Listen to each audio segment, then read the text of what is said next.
trop de révélations sur les NAM en off. Je ne fais que emmagasiner. Le moment venu, nous poserons le problème sur la table. C'est un problème très sérieux. Que se passe-t-il à l'ENAM? Nous repassons la parole à Pierre Blerieux, cette fois-ci pour la dénonciation du jour. Parfait, ici c'est une affaire d'adultère qui tourne mal pour une femme. Elle est venue nous voir.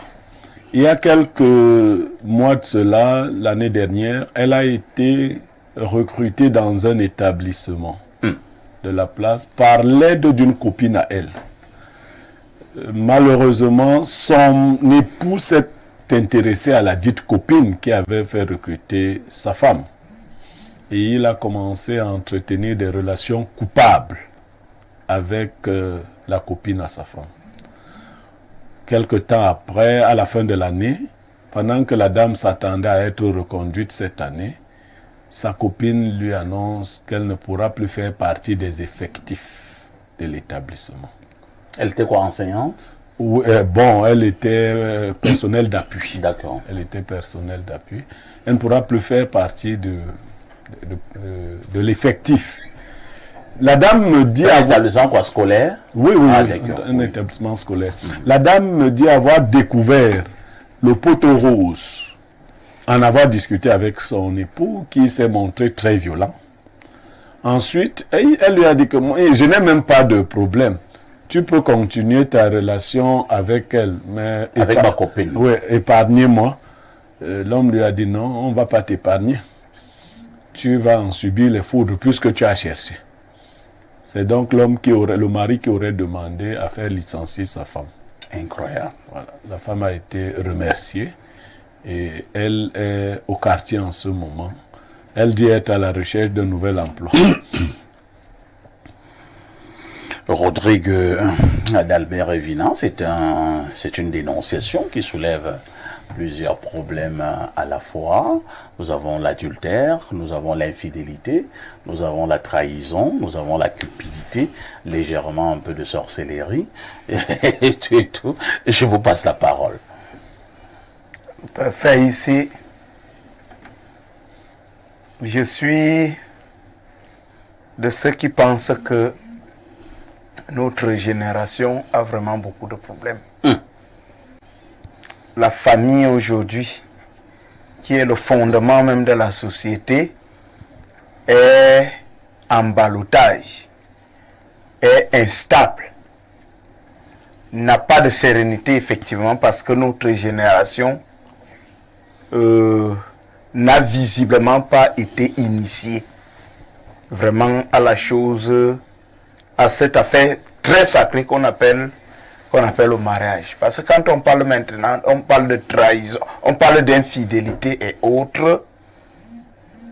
Je crois qu'il y a de cela une semaine, j'étais ici avec vous. Oui. On posait le problème de l'infidélité de la femme, dont on pardonnait. L'infidélité de la femme. Voilà, et maintenant il y a des femmes... C'était vendredi. Et voilà, il y a des femmes qui pensent aussi qu'on ne devrait pas pardonner l'infidélité des hommes. Mais maintenant, en milieu professionnel, moi je suis de ceux qui pensent qu'il est difficile, si les bases ne sont pas solides, qu'un homme puisse travailler avec sa femme au même endroit. Non, l'homme là ne travaille pas là-bas. Il ne travaille pas Il ne travaille pas au même endroit. Il ne travaille pas. Mais là, simplement demander à ce que sa femme soit licenciée. Non, en fait, il faut comprendre le nœud du problème. Oui. C'est l'histoire de deux copines. Une est mariée à un homme. Et celle-là celle de dehors, la femme de dehors, a trouvé un emploi à sa copine qui est mariée. Et lorsqu'elle a trouvé un emploi à sa copine qui est mariée, le mari de cette copine-là a commencé à sortir avec elle. Parce que Blerieux lui parle en français compliqué. Tu vois, quand je parle comme ça, tu écoutes. Tu vois, quand tu écoutes mieux. Donc, le mari de la femme-là a commencé à sortir avec la femme de dehors, qui a trouvé un emploi à son épouse. Comme si cela ne suffisait donc pas, apparemment, celle de l'intérieur aurait donc découvert que son mari sort déjà avec sa copine.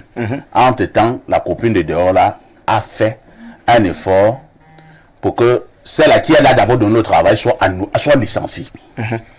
Et quand elle a été licenciée, on finit par découvrir que c'est son mari qui a demandé à sa copine de faire partie sa femme de cet emploi. Moi, je crois que ce monsieur n'a d'abord jamais été d'accord au départ que sa femme travaille. Il y a des hommes comme ça. Il y a des hommes qui sont prêts à tout faire au niveau de leur foyer. Toutes les exigences qui concernent les finances, ils sont prêts à les assumer, mais pourvu que leur femme soit là. Qu'elle reste prisonnière. Qu'elle reste à la maison, joue pleinement leur rôle de femme. Terminé. Qu'elle ne s'excuse pas du fait qu'elles n'assument pas leurs responsabilités de femme parce qu'elles sont prises par le travail et puis c'est la bonne qui se retrouve là en train de faire tout. Donc moi je me dis qu'au départ, ce monsieur n'a même jamais été d'accord que sa femme puisse travailler. Peut-être que à ce niveau, il n'y a donc pas eu entente. La femme s'est entêtée à aller travailler absolument et monsieur a cru bon d'adopter donc une méthode qui semble faire très mal à la femme en ce moment parce que aller prendre la copine de ta femme et faire en sorte que ta femme soit licenciée, soit limogée, moi je crois que c'est le haut degré même de la frappe. Mais une frappe qui fait mal, une frappe qui est profondément douloureuse, en fait, qui serait même cruelle aux yeux de certaines personnes. Donc moi je pense que le travail pour la femme est peut-être bien. Ça peut être une source d'épanouissement, mais seulement il faut que dans nos foyers, que le dialogue puisse passer, que certaines choses se fassent sur la base du consensus. Mais maintenant, si dans le foyer, l'homme n'est pas écouté, ou alors les aspirations de la femme sont mal prises, sont mal comprises, eh bien, je pense que dans ce type de foyer, il n'y aura jamais de paix, de tranquillité. Très bien. Donc, cette femme-ci n'a jamais été autorisée à aller travailler. Peut-être elle s'est entêtée et le monsieur a dit que bon, je vais prouver que je suis un homme et que je peux passer par tous les moyens pour te montrer que c'est moi qui commande. Merci Rodrigue.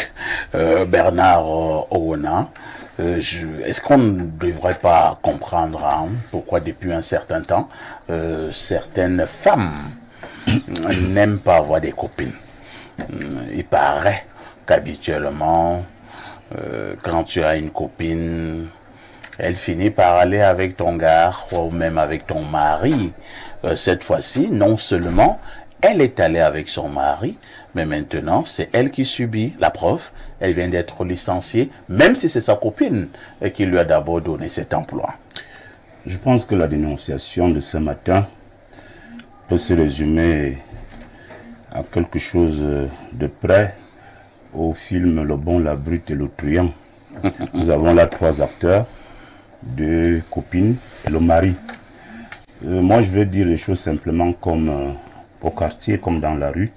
Nous avons là l'ami qui aime sa copine et qui se dit qu'elle peut aider celle-ci à l'insérer quelque part.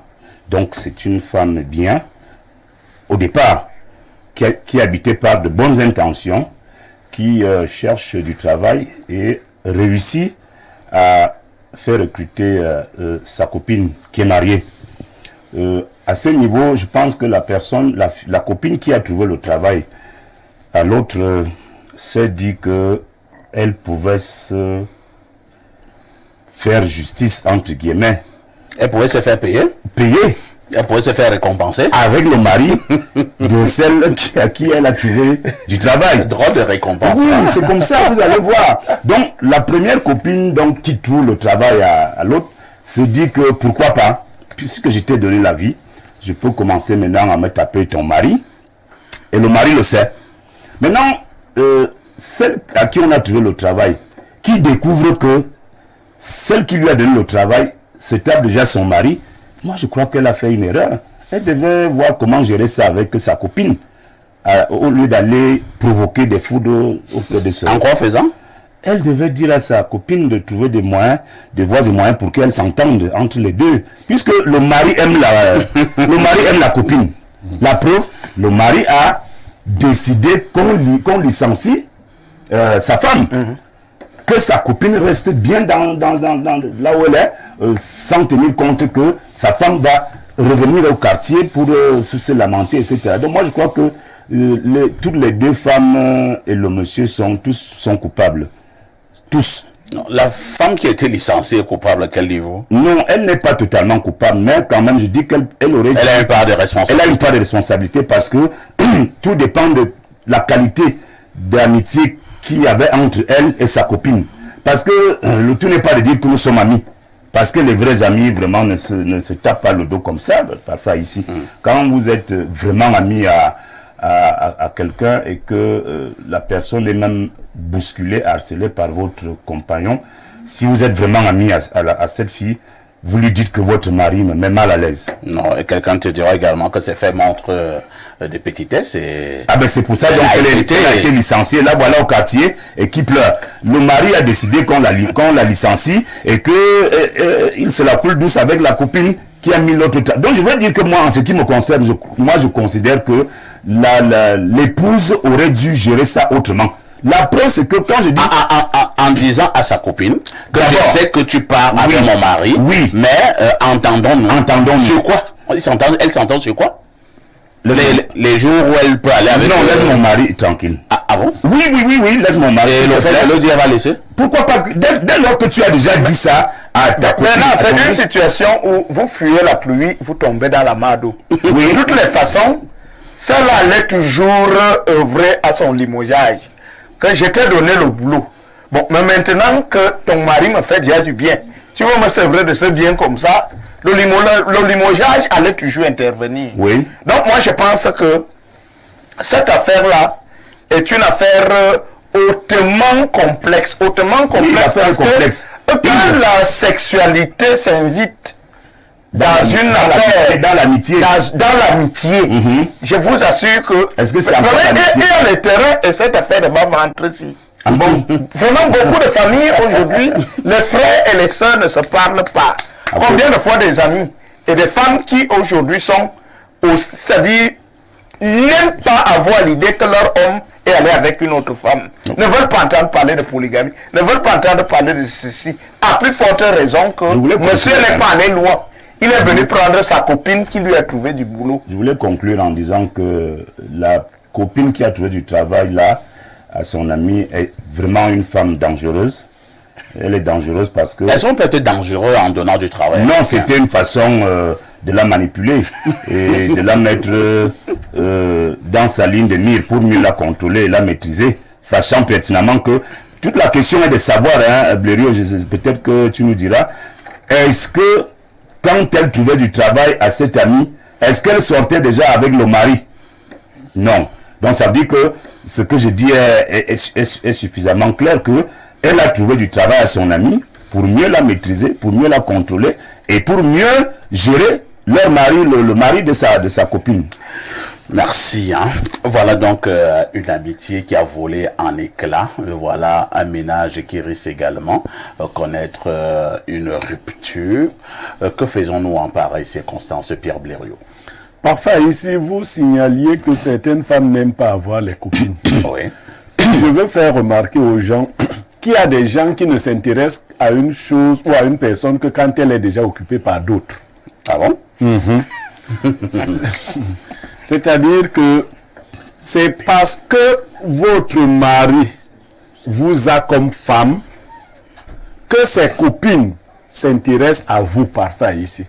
Quand les copines de votre femme arrivent à la maison, et les commentaires souvent que la femme fait, oh non mais parfait, hein, non.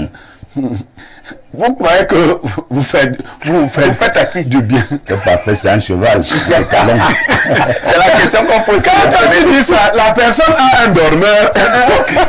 Elle est d'accord. On le voit, toi tu souris tout le temps.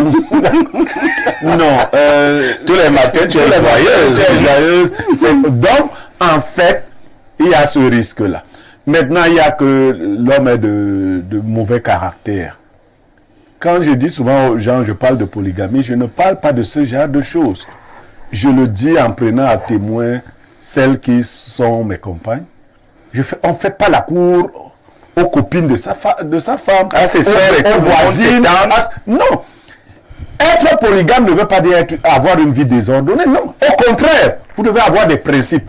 Les sœurs de votre épouse, les voisines et autres, vous n'avez pas de regard là-dessus. Chez nous en Afrique, la sœur de ta femme est ta femme. Non, elle est ta femme du point de vue symbolique. Elle n'est pas ta femme pour On le commence par avoir un symbole. Non, si vous la mettez au lit, vous insérez la sorcellerie dans la famille. Vous n'avez pas vu les gens qui ont épousé des jumelles? Mais c'est des sorciers, évidemment. Non, dès que... Moi, j'ai vu des gens qui ont épousé... Et parfois, si votre épouse n'est plus, on vous donne sa sœur. Non, mais moi, j'ai assisté elle de l'Afrique. Non, elle n'est plus. Oui. Une Et fois, ça change quoi? Non, la compétition, votre femme n'a de valeur que parce que vous êtes un objet précieux à ses yeux et admiré simplement par ses sœurs et copines. À force d'admirer, on finit par faire... Non, il ne faut pas céder à ce genre de choses. C'est même pour cela que moi, je connais des femmes qui disent que même les réunions, elles ne font plus les réunions chez elles.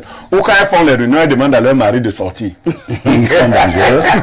Oui, parce qu'il y a des maris, des Ouna... Bon. Ah bon? Ah bon? Pas Ouna Bernard.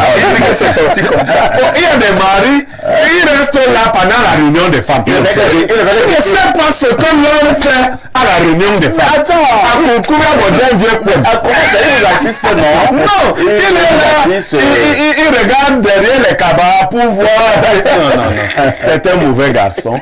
Bon, maintenant, la femme est dans une impasse parce qu'elle me disait qu'elle cherche un autre emploi. Je lui ai dit, ben, si votre mari ne veut pas que vous travaillez, si vous venez à trouver un autre emploi, il ira encore créer... C'est aussi notre préoccupation, Blériot. Oui. Non, est-ce que le monsieur est d'accord même mais là, par contre, d'Albert Evina, je ne crois pas que ce soit le fait des moyens financiers qui serait un homme à dire à sa femme de ne pas faire un travail. Non. Il faut faire attention. Il faut voir si il faut toujours occuper les femmes.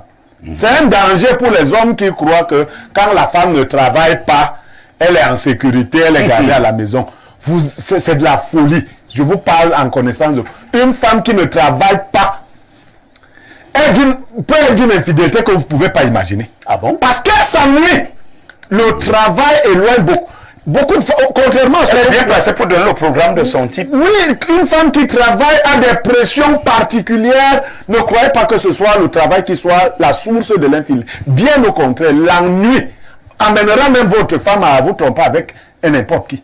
Donc, il n'y a pas suffisamment de moyens. Il faut que chaque personne s'épanouisse. Si ce n'est pas un travail de bureau, que ce soit une activité qui occupe, qui divertit, qui épanouit. Il ne faut pas rester là à regarder la télé, novelas du matin au soir. Parce que vous laissez votre femme à la maison, vous laissez le gardien à la maison, vous laissez le garçon qui fait le ménage. Le câbleur. Bon, le câbleur monte pour attacher les choses. La femme est assise là tout. Bon. Alors, lisons d'abord quelques préoccupations des téléspectateurs. Hein. Bonjour à vous, Monsieur Parfait Haïssi, et à tout le panel. Une femme quoi? Quand j'ai une femme d'être avec son ami, moi je comprends pas. Et qui vient de perdre son emploi, on cherche quand même un moyen de chercher vraiment. Je saute, hein. Apprenez à écrire. On prend un autre message probablement plus potable. Bonjour le Franck Emmanuel Olivier de la modération et au meilleur consultant d'Afrique centrale, Pierre Blériot, sage fils de Boumiebel, descendant de Omiobé, le seul qui restera quand les autres auront pris la poudre d'escampette. Perfecto, cette fille n'a pas seulement un problème d'emploi, mais aussi un problème de mari. Son ami qui lui a ouvert les portes d'un emploi, aujourd'hui la met à la porte de sa maison. Perfecto, cette femme doit s'armer de courage pour surmonter ce calvaire. Maintenant, si son goumin... Le goumin. Maintenant, si son goumin est trop fort, qu'elle parte au village, jeter le mauvais sort sur ces deux gens. Frédéric depuis Ngoussou. Autre message ce jour long 213, c'est l'Algérie. Bonjour Perfecto et à tout ton panel. S'il te plaît, Parfait, ici j'aimerais faire un constat ce matin avant de parler de la dénonciation. Au fait, je constate que les Camerounais, surtout nos aînés, manquent de courage pour pointer du doigt le vrai responsable de tout ce qui arrive au Cameroun. Vous avez dit sur ce plateau qu'il y a des personnalités au sein du régime qui s'enrichissent derrière l'éducation de nos enfants. Et j'entends l'aîné on a demandé au même régime de se saisir d'une affaire qu'il a lui-même créée pour s'enrichir. Et c'est ça le problème avec ceux qui nous ont dévancés. Ils pensent toujours qu'on peut résoudre un problème avec celui qui l'a créé. Qu'est-ce que le régime Biya donne souvent à nos aînés? Vous verrez un homme mûr, bien âgé, qui a des grands-enfants à la maison, venir dire ouvertement que si le pays se porte mal, ce n'est jamais la faute du président, mais de son entourage. Je me souviens encore de ce mémorandum du Grand BAM, celui du Grand Nord, où des papas supplient le responsable de leur malheur de leur venir en aide, ou alors de cette coalition qui veut la transition, mais qui demande aux responsables du malheur du Cameroun d'être à la tête de cette coalition. Franchement, je me pose encore la question, qu'est-ce que le régime en place donne souvent à certains de nos aînés? C'est le manque de courage, ou alors le régime détient leur nude et leur sextape? Tu as dit que tu vas parler à la dénonciation, mais là tu n'as pas dit un mot sur la dénonciation. Tu vois que toi tu es avec ta dénonciation. Voilà, d'accord. En attendant voir les nuls et les sextapes que certains détiendraient, nous lisons un autre message. Oh là là, les glibous galactiques, tel un rockstar, tu illumines notre journée avec cette veste taillée sur mesure. Mon cher pasteur, reçois abondamment les compliments de ton adepte les glibousien de la première heure. Ok. On parlait de quoi là maintenant? Concernant le problème des manuels scolaires, je ne comprends pas les parents ou les Camerounais qui passent leur temps en longueur de journée à parler des taux, mais jamais ils ne s'offusquent de la mafia qui tue l'éducation de nos enfants. Le Cameroun est terrible, vivons seulement. C'est Cyril à Douala qui envoie le message. Qu'est-ce que nous venons de faire là? Qu'est-ce que c'est que cette affaire là où il y a un homme qui doit devenir le baromètre de tout? Un autre message, un bonjour spécial, mon Rodrigue, de la part de Rose Lumière. Tu es son Rodrigue. Oui, Rose Lumière, tu la connais? bien entendu. C'est ta cousine? C'est une très belle femme. J'ai demandé si c'est ta cousine. C'est ta cousine. Elle est charismatique, elle est travailleuse, voilà, et elle est dynamique. Tant pis pour les Elle est à la intelligente. maison, hein. Elle ne regarde pas nos velas. Elle aime l'actualité, elle aime les médias. Ok, ça va Elle bien. va pas te demander, elle va pas faire licencier, madame. Voilà, on espère. Bonjour au meilleur modérateur de sa génération. Quand vous dites ça, quelqu'un qui te dit là-bas maintenant, avec quoi? Avec quoi? Vous appréciez trop des conneries dans ces Les frustrés de l'ombre. Mais je les adore, hein, les frustrés de l'ombre. Lui, c'est qui? Tu sens là, les Ils vont faire greurs. comment pour arriver là? Tu sens les greurs. Ce qui est bien dans ce pays mauvais que Rodrigue, beaucoup pensent que quand il n'a pas mangé le matin, et que le soir, il n'est même pas sûr de manger. Ouais. C'est à cause de parfois ici qui passe à la télé. Ouais. J'ai dit, je suis pour rien. Gratuitement, donc, bien sans motif. Alors, demande que c'est quoi, il dit motif, malchance. Bonjour au meilleur modérateur de sa génération. Très belle émission. Je suis d'accord avec le consultant, monsieur Blériot. C'est Martial Edimbi depuis Odja qui envoie le message. S'il te plaît, perfecto. Je voudrais rencontrer monsieur Niemek. Je voudrais savoir s'il peut m'aider à avoir les ouvrages de Jean Godefroy Bidima. Je rédige ma thèse. Oui, je peux l'aider à voir les ouvrages de Jean Godefroy Bidima. Très bien. Blériot lui-même a donc déjà répondu. Hein. Autre message ce jour, bonjour le sac de modérateur et salut à tout le panel et en particulier à mon frère Niemek. Je viens faire une dénonciation d'abus ce matin. Je suis en chantier d'exploitation forestière dans l'arrondissement de Makak et depuis vendredi que je suis arrivé avec mes camions sur Yaoundé, la CEMIL par l'entreprise d'un certain colonel... je connais ce colonel, hein. Bon, je ne vais pas lire cette dénonciation à l'antenne. Appelez-moi après l'émission pour avoir un peu plus d'éléments. Mais le colonel en question, je le connais. À une certaine époque, je vais parler comme au quartier, lui et moi avons choqué. Mais je connais quand même que c'est un colonel très mal élevé. Et il faut le dire. Oui. Il dérange. Il le dérange, il dit qu'il est mal élevé. Mais il m'avait rencontré. Hein. Bon, tu n'as pas été doux. Puisqu'il avait dit qu'il était prêt à venir m'arrêter ici à la télé. Je lui ai dit, viens, je t'attends. Mais il n'est jamais. Il a la prison. C'est-à-dire que ce colonel-là, vraiment, vous voyez, hein, monsieur le colonel, vous êtes mal élevé. Et je vous avais dit ça à cette époque, vous êtes mal élevé. Il est d'une arrogance. Il parle aux gens comme s'il parlait, c'est domestique. Non, mais tout ça. Mais je dis que lui, il m'avait rencontré. Lorsque son chef m'a appelé, et si je parle à Sénil, vous comprenez de qui il est question. Je lui ai dit, mais il faut parler à ton colonel là. Je n'ai jamais travaillé chez lui. Donc, monsieur, appelez-moi après l'émission et nous aurons un peu plus d'éléments et on verra comment dénoncer cela. Alors, un autre message rapidement. Ma moitié ici, ma batane of moitié vina owana. Niamek, je veux vraiment savoir ce que tu as fait à la petite Claudia pour qu'elle te caricature comme ça. La petite fille est vraiment ta kinine. Hein? Elle va te déranger sur le plateau. Je suis sûr que tu l'as dérangé aussi hors de là. Non, soyez rassurés. Nous nous mettons Claudia à l'aise pour qu'elle s'épanouisse. C'était pas déjà évident d'être à côté de deux corcotongos. Et continue en disant, Niemek, merci de m'avoir ouvert les yeux ce matin concernant l'importance de la durée d'un livre dans une classe. Concernant la dénonciation, je voudrais savoir si le bombardeur de Kosovo la bombarde toujours le Kosovo de sa femme licenciée. Sa copine là est une jet et vous, hein, c'est Assoum, il y a Bingalanda. Ok. Bon, moi je ne sais pas. Moi je suis pas là quand il dort. Donc c'est pas. Mais lui-même il est Assoum. Comment ça? Bonjour, chers voisins, directeur du grand hôpital. Mes salutations à Niemek, le Mbombor par essence, et à Bernard Owona, RDPC, sous la forme positive. Merci beaucoup.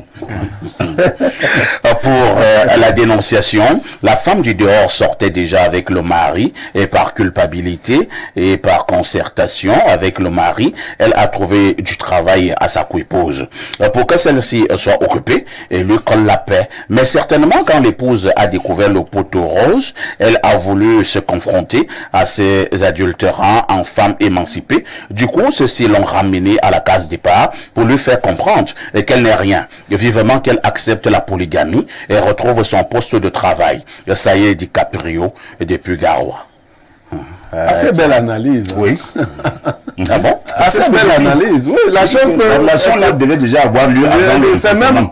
C'est possible que ce soit le mari qui lui a dit bon, oui, occupe-la, comme ça nous aurons aussi du temps. Parce qu'on peut la contrôler quand on sait où elle est. Mais ça fait mal, Blériot. Oui, bon, ça veut dire que vous me conditionnez.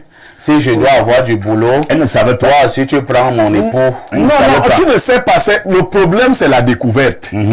Et maintenant, comme Bernard Owona disait, quand tu as découvert, tu as fait quoi? Voilà. Parce qu'il y a des découvertes. Bon, vous allez encore dire que j'ai donné un conseil du. Quand vous regardez les enjeux, des fois, il faut vous taire sur certaines découvertes. C'est de ça qu'il était. Parfois, ici, c'est comme dans le monde spirituel. Le troisième œil, on n'ouvre pas ça à n'importe qui. Parce que vous pouvez voir des choses qui viennent du monde invisible. Et puis vous arrivez ici, vous commencez à parler de ça parce que vous avez appris le français. Vous commencez à dire tout ce que vous avez vu là-bas. La nuit. La nuit. C'est pour ça que certains sont soit sourds, soit muets, ou alors ne voient pas carrément. 10h, 11h52, c'est le grand hôpital. Pour vous qui avez des problèmes, pour vous qui êtes chargés, venez à moi et je vous redonnerai du réconfort. À tout de suite pour la suite.